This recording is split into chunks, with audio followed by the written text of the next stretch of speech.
Reporter was locked in a mental hospital for 10 days to uncover the horrid conditions.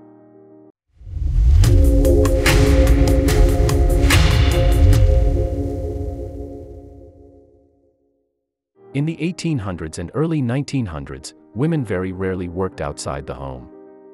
Those who did often had menial jobs and were seriously underpaid. They were forced to take these jobs so that they had a way to support themselves. One woman chose to go against society, and in doing so, she became somewhat of a celebrity. This is the story of when a reporter was locked in a mental hospital for 10 days when her true identity was revealed. Doctors were shocked. Elizabeth Cochran Seaman was born on May 5, 1964. She grew up in Pennsylvania, and by the time she hit her teen years, she knew that she wanted to be more than a typical housewife. She wanted to have a career that she could be proud of. Sadly, her father died when she was very young. When her father passed, Elizabeth had to help her mother support her 14 siblings as she helped her mother by working menial jobs. She decided that she could find a job that would benefit society. She also wanted to have a career that could make a difference in the world. One day Elizabeth read a column in the Pittsburgh Dispatch. It was called "What Girls Are Good For." Everything in the article made her angry, so she decided to write a letter to the editor George Madden to let him know that she did not agree with anything. In the article, Mr. Madden was so impressed by Elizabeth's letter, he asked her to write for the newspaper. He was even more impressed with her article than he was with her letter, and offered her a permanent job with the paper. He gave her the pen name of Nellie Bly. Most of her articles were about common women's issues and women's rights in those days. That was very unusual. Most articles designed for women were about gardening, tips, recipes, fashion, and society. Most women were never exposed to Nellie's type of writing. She often went undercover in sweatshops where she could write investigative pieces about the horrible conditions that women were forced to work in. When her editors moved her work to the women's sections, she realized that it was time to go. She packed up and went to New York in hopes of finding better opportunities. When she got to New York, Elizabeth didn't find work right away. It was 4 months before she was able to get a job.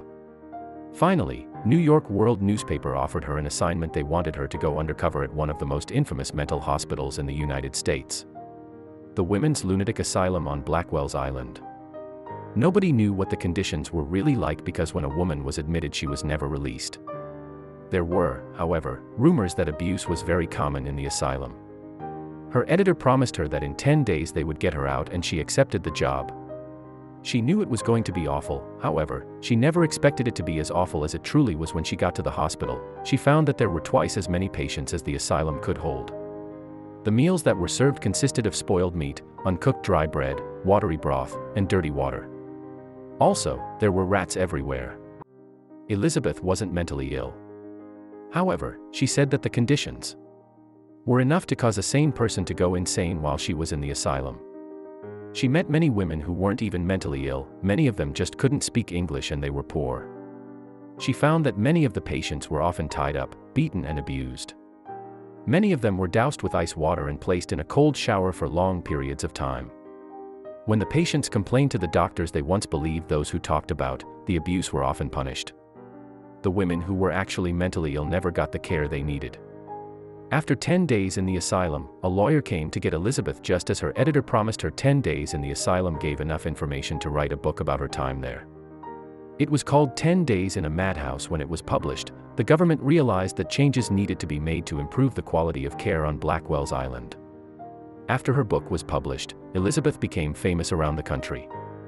Finally, thanks to her celebrity, she was able to write articles that changed society.